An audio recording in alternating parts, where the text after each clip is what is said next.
Halo semuanya, oke, jadi pada kesempatan kali ini gue ingin membahas mengenai salah satu film animasi terbaru buatan Indonesia, yaitu Warkop DKI Cartoon The Movie. Nah, sebelum memulai pembahasan, gue ingin mengucapkan permintaan maaf kepada Om Indro, Kumata Studio, dan juga Falcon Picture, karena pada video kali ini gue ingin menyampaikan keluh kesah gue terhadap karya animasi terbaru buatan kalian. Jadi kalau misalnya ada kata-kata yang gue sampaikan itu terasa tidak enak untuk didengar, mohon dimaafkan karena di sini gue hanya ingin memberikan opini dan sekaligus menyampaikan berbagai macam masalah yang berhubungan dengan animasi ini. Jadi ya, mungkin cukup untuk kalimat pembukanya. Sekarang kita langsung masuk aja ke pembahasan dalam 3, 2, 1.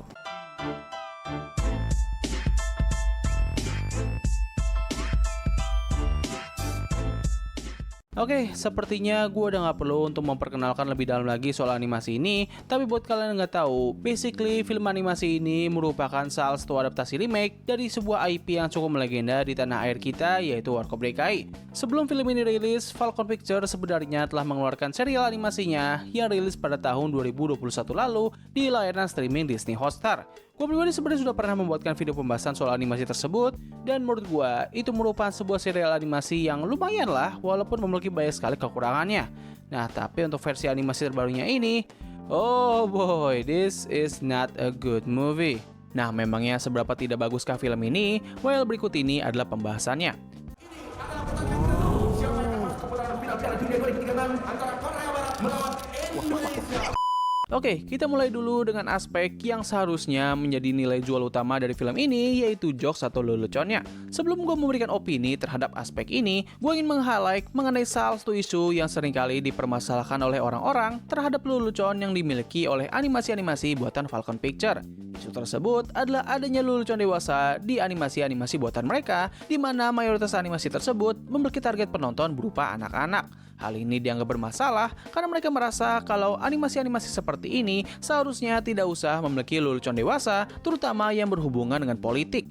Kalau dari gue pribadi, gue sebenarnya nggak begitu mempermasalahkan hal ini karena gue merasa kalau apabila suatu animasi dapat mengkombinasikan dua jenis lelucon tersebut dengan baik, hal ini seharusnya bisa membuat animasi itu lebih mudah untuk dinikmati oleh berbagai macam kalangan. Nah, tapi dalam kasus film Warkop DKI Cartoon, gue merasa kalau mereka ini gagal dalam melakukan hal tersebut. Alasannya sendiri adalah perbedaan antara jokes dewasa dengan jokes anak-anak itu terkesan sangat jomplang. Apabila kita melihat animasi-animasi buatan negara barat, biasanya lelucon-lelucon dewasa yang mereka selipkan itu memiliki penempatan yang sangat bagus hingga membuat beberapa orang dewasa merasa sangat terhibur namun tidak merasa canggung karena bersandingan dengan lelucon-lelucon anak. Nah, tapi pada film ini, lelucon dewasa yang mereka hadirkan terkadang sangatlah terang-terangan dan malah disatukan langsung dengan lelucon anak-anak. Ataupun ada juga lelucon dewasa yang bersifat politik, namun jokes tersebut memiliki pembawaan layaknya lelucon untuk anak-anak. Ini jelas bisa membuat beberapa penonton dewasa merasa sangat tidak nyaman, dan hal ini juga bisa membuat anak-anak merasa kebingungan dengan lelucon tersebut. Selain itu, hal lain yang gue permasalahkan dari aspek ini adalah bagaimana mereka menggunakan gaya lelucon ala Warkop DKI ke setting zaman sekarang. Salah satu bentuk lelucon yang paling gue benci di film ini adalah ketika mereka membawakan jokes yang berhubungan dengan tren sosial media ataupun sebagainya. Menurut gue pribadi, seharusnya mereka bisa menentukan terlebih dahulu film animasi ini memiliki target penonton yang seperti apa. Kalau mau penonton untuk anak-anak, ya buatlah kumpulan lelucon untuk anak-anak yang ramah, tapi jangan terlalu memaksa untuk menambahkan lelucon dewasa, terutama yang berhubungan dengan politik. Nah, tapi kalau target penontonnya berupa orang dewasa, ya kalian buatlah lelucon yang sama seperti adaptasi Warkop DKI pada umumnya, dengan gaya penyampaian yang sama, dan jangan malah terkesan seperti lelucon untuk anak-anak. Gue merasa kalau Falcon Picture ini sepertinya masih belum bisa membuat sebuah animasi yang bisa diterima oleh semua macam kalangan. Nah, kalau dari segi animasi dan desain karakternya, gue melihat sepertinya ada banyak orang di luar sana yang sangat tidak suka dengan gaya animasi dan desain karakter dari karya-karya buatan Falcon Picture ataupun Kumata Studio karena mereka semua terlihat sangat tidak menarik dan monoton. Nah, kalau dari gue pribadi, gue sebenarnya nggak begitu mempermasalahkan hal tersebut karena gue sebenarnya sangat suka dengan gaya animasi dan juga visual dari karya-karya buatan mereka. Nah, tapi apa yang menjadi masalah di sini adalah selama bertahun-tahun sejak perilisan film animasi pertama mereka, gue melihat kalau kualitas animasi mereka ini gak memiliki perubahan ataupun perkembangan yang signifikan. Apabila kita membandingkannya dengan animasi-animasi buatan negara tetangga, mayoritas animasi mereka yang telah berjalan dalam waktu yang cukup lama pastinya memiliki peningkatan dalam segi visual ataupun animasi. Memang secara teknis, animasi-animasi buatan Falcon Pictures itu tidak saling berhubungan, tapi setidaknya dengan gaya visual dan desain karakter yang terlihat mirip, seharusnya mereka bisa menunjukkan adanya peningkatan kualitas dari aspek ini. Nah, lalu bagaimanakah dengan penyakit utama dari karya-karya buatan mereka? Apakah hal tersebut telah terselesaikan di film ini? Well, buat kalian yang belum tahu, gue itu seringkali menekankan bahwa salah satu masalah yang seringkali dialami oleh animasi-animasi buatan Falcon Pictures adalah dari bidang penyuaraan ataupun audio teknikal. Apa yang menjadi masalah di sini adalah mereka seringkali menempatkan suara yang tidak tepat, entah itu suaranya kecepatan ataupun terlambat. Untuk masalah yang satu ini, menurut gue mereka terbilang cukup berhasil dalam mengatasi masalah itu, walaupun gue masih menotis bahwa ada beberapa adegan yang masih memiliki isu tersebut. Nah, hal terakhir yang mau gue singgung dari animasi ini adalah dari aspek ceritanya. Sebelum gue masuk ke sana, gue ingin memberikan peringatan spoiler buat kalian-kalian yang belum nonton film ini, karena di pembahasan berikutnya ini, gue akan membahas mengenai detail cerita dari film ini. Kalau misalnya kalian sudah siap, mari kita langsung masuk aja ke pembahasan berikutnya. Nah, buat kalian yang belum tahu, film animasi ini ternyata memiliki 3 cerita atau 3 segmen yang berbeda. Gue nggak bisa memastikan berapa lama durasi dari setiap segmen ini, namun dari perkiraan gue, segmen terakhir atau yang ketiga merupakan segmen dengan durasi yang paling lama. Nah, untuk plotnya sendiri, segmen pertama bakal menceritakan trio utama kita yang menciptakan sebuah robot untuk bisa membersihkan seluruh paku yang bertebaran di jalan-jalan kota. Nah, sayangnya, dikarenakan mereka memperlakukan robot tersebut dengan tidak baik, sang robot itu pun akhirnya menjadi kesal dan mulai menyerang mereka bertiga. Sebagai orang yang telah menonton semua episode dari serial animasinya, gue pribadi sebenarnya cukup suka sih dengan kehadiran cerita ini. Hal ini dikarenakan cerita ini ternyata merupakan backstory dari salah satu karakter yang bernama Donobot. Seingat gue, pada episode kedua di serial animasinya, karakter ini muncul dengan sangat janggal. Bagaimana mereka menghadirkan karakter ini seperti dibuat seolah-olah kalau para penonton ini telah mengetahui soal keberadaan dari karakter tersebut. Hal ini pun membuat gua berspekulasi kalau sepertinya film ini seharusnya merupakan proyek pertama dari seri adaptasi yang satu ini, namun tanpa alasan yang jelas, mereka justru malah merilis versi serial animasinya terlebih dahulu ketimbang versi filmnya. Walaupun sangat aneh, tapi setidaknya ini sedikit membuat gua merasa cukup lega atas kebingungan yang dihadirkan oleh episode tersebut. Nah, tapi kalau kita membicarakan soal kualitas cerita dari segmen ini, well, gua rasa plot cerita dari segmen ini terasa seperti sebuah lapisan es di atas danau. Yap, ceritanya sangat-sangatlah tipis. Basically, ini merupakan tipikal cerita di mana suatu ciptaan akhirnya melawan sang penciptanya dikarenakan sang pencipta memperlakukan ciptaannya dengan sangat tidak baik. Gak ada hal yang begitu menarik di segmen ini selain koneksinya dengan cerita di serial animasinya. Oh ya, sama adegan akhir di film ini yang dipaksa dibuat dramatis, itu menurut gue lebay banget sih, kayak asli bro. Nah, untuk segmen yang kedua bakal menceritakan trio utama kita yang harus menyamar menjadi seorang anak SD untuk bisa mencari pelaku dari bocornya soal ujian nasional. Dari ketiga segmen di film ini, menurut gue ini merupakan segmen dengan keseluruhan kualitas yang paling mendingan. Alasannya sendiri adalah premis yang ditawarkan terbilang agak mature, serta mereka memiliki sebuah plot twist yang cukup cerdas. Jadi pada awal cerita, terdapat sebuah adegan yang terlihat cukup absurd yang awalnya gua kira hanya merupakan sebuah komedi saja. Nah, tapi ketika sosok antagonis dari cerita ini akhirnya diungkap, seketika gue langsung bersorak. Oh anjir, ternyata itu tuh maksudnya dari momen di awal cerita. Oke, gue apresiasi sih. Ya memang twistnya sendiri bukanlah tipikal yang mind-blowing banget ataupun setara seperti film-film kelas dunia, tapi untuk sebuah animasi yang receh seperti ini, menurut gua ini adalah cerita yang paling bagus yang pernah mereka hadirkan di cerita Warkop DKI Kartun. Meskipun begitu, hal bagus dari segmen ini hanya sampai di situ saja, karena setelah itu kita disajikan dengan momen kejar-kejaran yang menurut gua itu terasa sangat dragging dan juga membosankan. Nah, untuk segmen yang ketiga, bisa dibilang ini merupakan sajian utama dari film ini. Hal ini dikarenakan cerita dari segmen ini selalu mereka jadikan sebagai bahan promosi utama mereka. Nah, walaupun dibangun dengan hype yang cukup tinggi, tapi sayangnya segmen ini merupakan segmen yang paling buruk dari film ini. Untuk permulaan, premis yang ditawarkan pada segmen ini sebenarnya sangatlah menarik, di mana tim sepak bola Indonesia harus berhadapan dengan lawan mereka, yaitu Korea Barat di babak final Piala Dunia. Namun sebelum pertandingan dimulai, trio utama kita mendengar sebuah rencana busuk dari lawan mereka, di mana Indonesia dipaksa harus kalah, karena kalau tidak, mereka akan meluncurkan roket nuklir ke seluruh Indonesia. Walaupun cerita dari segmen ini jelas merupakan usaha mereka dalam memanfaatkan hype dari sepak bola Indonesia yang sedang panas-panasnya belakangan ini, tapi setidaknya mereka berhasil membuat sebuah premis yang sangat menarik dan juga berani. Nah, tapi yang menjadi masalah di sini adalah bagaimana mereka mengeksekusi cerita dari premis tersebut. Sebelumnya gue bertanya kepada kalian semua, setelah mendengar premis barusan, menurut kalian apa pilihan terbaik yang bisa dilakukan oleh trio utama kita? Apakah mereka akan menghentikan rencana tersebut dengan melawan seluruh pasukan musuh? Atau mereka akan melaporkan rencana ini kepada Bapak Presiden kesayangan kita semua, yaitu Pak Jokowi? Maksud gue Pak Prabowo. Well, sayangnya mereka tidak memilih kedua pilihan barusan karena yang mereka lakukan adalah berpura-pura menjadi bagian dari pemain timnas dan melakukan sabotase agar Indonesia kalah dari Korea. Sebuah keputusan yang sangat Ya, gue tahu ini memang menggambarkan kebodohan dari trio ini, tapi kayaknya dari semua tindakan konyol yang pernah dilakukan oleh trio ini di sepanjang franchise Warkop DKI, sepertinya ini merupakan tindakan mereka yang paling bodoh yang pernah mereka lakukan. Dan kalian mau tahu apa? Momen ketika mereka melakukan hal tersebut adalah momen yang paling cringe yang pernah gue lihat.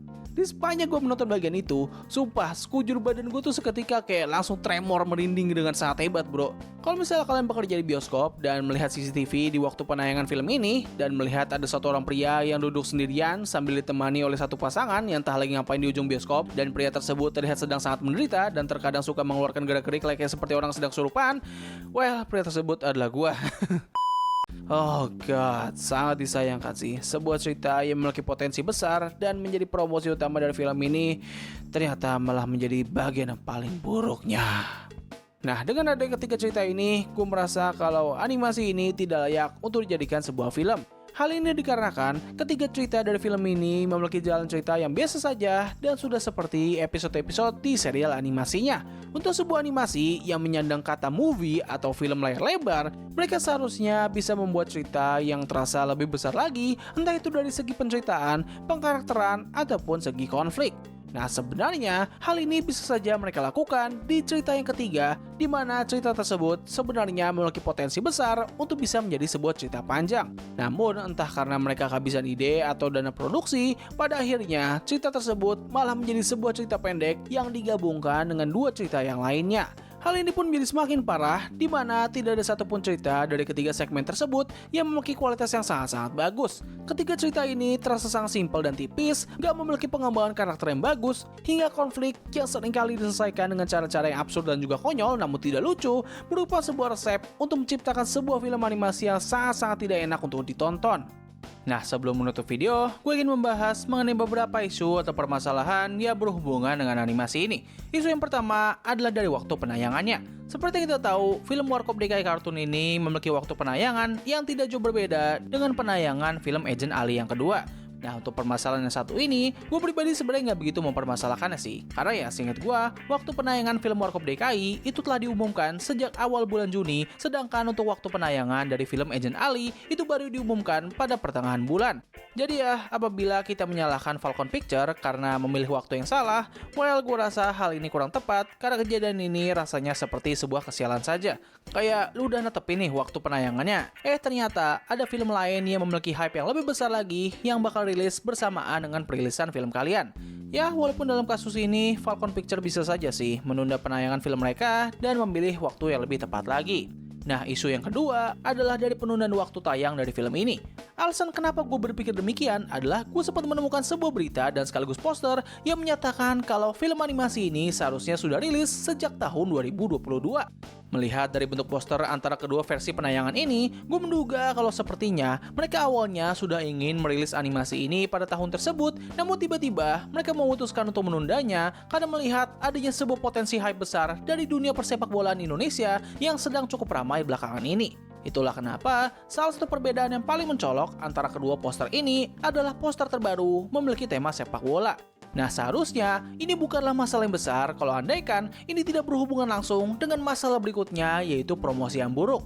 Yes, kita kembali lagi dengan penyakit yang masih terus menjangkiti industri animasi. Bisa gue katakan kalau level promosi dari film Warkop DKI Cartoon itu terbilang sama persis seperti film buatan MNC Group pada tahun lalu, yaitu Zana and the Whispers of Volcano Isle.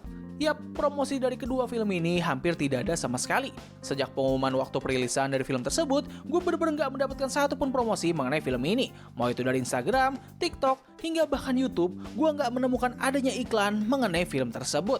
Hal ini pun membuat gua akhirnya memiliki dua prasangka buruk mengenai cara promosi dari film ini. Spekulasi yang pertama adalah para tim marketing dari film ini berpikir kalau dikarenakan film ini sudah memiliki dua hal yang sedang trending belakangan ini, yaitu sepak bola Indonesia dan juga animasi lokal yang sedang hype-hypenya berkat kesuksesan dari film Jumbo dan juga keviralan dari film Panji Tengkorak. Mereka pun akhirnya memutuskan untuk tidak terlalu mempromosikan film ini dengan alasan kalau situasi sekarang ini sepertinya sudah sangat mendukung untuk penayangan film mereka. Kalau andaikan mereka berpikir demikian, wah asli sih bro, ini udah keterlaluan banget sih. Kayak ayolah, seharusnya kalian semua sudah tahu bahwa meskipun kalian membawakan suatu hal yang sedang trending ataupun viral, hal itu tidak akan menjamin kalau film buatan kalian itu bakal sukses. Nah, spekulasi yang kedua adalah sepertinya mereka semua tidak terlalu pede dengan film ini. Maksud dari spekulasi ini adalah mereka sepertinya tahu kalau orang-orang tidak akan tertarik untuk menonton film ini, bahkan meskipun memiliki promosi yang besar-besaran, dan akhirnya mereka pun memutuskan untuk tidak mengeluarkan dana tambahan dalam mempromosikan film ini agar kerugian mereka tidak terlalu besar. Tapi ya, itu semuanya spekulasi saja, karena yang jelas adalah film ini sepertinya akan bernasib sama seperti film Zana, di mana kedua film ini hanya akan bertahan selama seminggu saja di bioskop tanah air.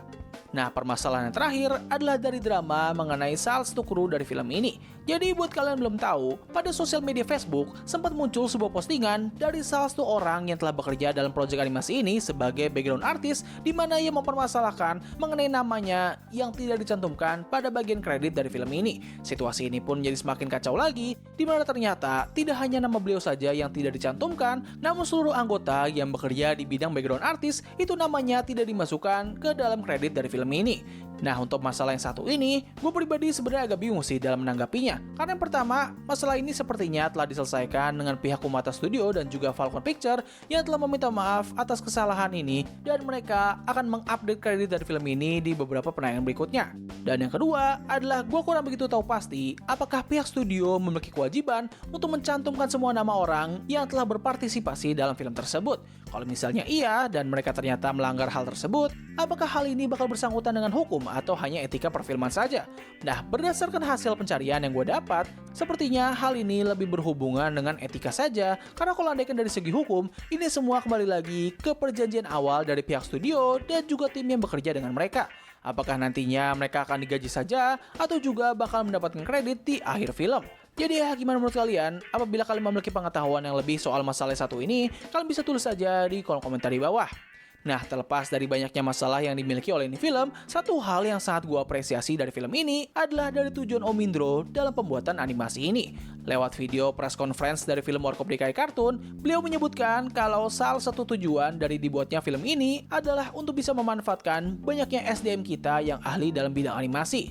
Beliau melihat bahwa negara kita ini sebenarnya sudah melahirkan banyak sekali individu yang hebat dalam bidang yang satu ini, namun dikarenakan industri animasi kita masih terbilang sangat kecil, hal ini pun membuat kemampuan dari para individu tersebut akhirnya terbuang sia-sia. Itulah kenapa film ini dikatakan telah mempekerjakan sekitar lebih dari 400 animator. Ya, walaupun masalah sebelumnya seperti membuat semua tujuan ini menjadi agak kontradiktif, tapi perlu diingat bahwa masalah tersebut disebabkan oleh pihak studio dan bukannya beliau langsung. Dan juga, meskipun memiliki tujuan yang mulia, hal ini tidak akan langsung bisa mematahkan pernyataan gua bahwa ini merupakan animasi yang tidak bagus. Nah, dikarenakan video ini sudah sangat panjang, gua hanya bisa menyampaikan satu hal saja kepada Falcon Picture dan juga Kumata Studio. Mohon perbaiki kualitas penulisan cerita kalian dan juga rubahlah desain karakternya. Walaupun gue sangat suka, tapi tetap saja mayoritas orang di luar sana sangatlah tidak menyukai gaya animasi kalian. Ya, gue harap film Panji Tengkorak bisa memperbaiki semua masalah yang dimiliki oleh film yang satu ini. So, mungkin itu saja sih yang bisa gue bahas pada video kali ini. Tulis pendapat kalian mengenai film yang satu ini di kolom komentar di bawah. Apakah kalian suka atau tidak? Tulis pendapat kalian. Jadi, terima kasih atas waktu yang telah kalian luangkan untuk menonton video gue. Gue undur diri, sampai ketemu lagi di video selanjutnya. Bye!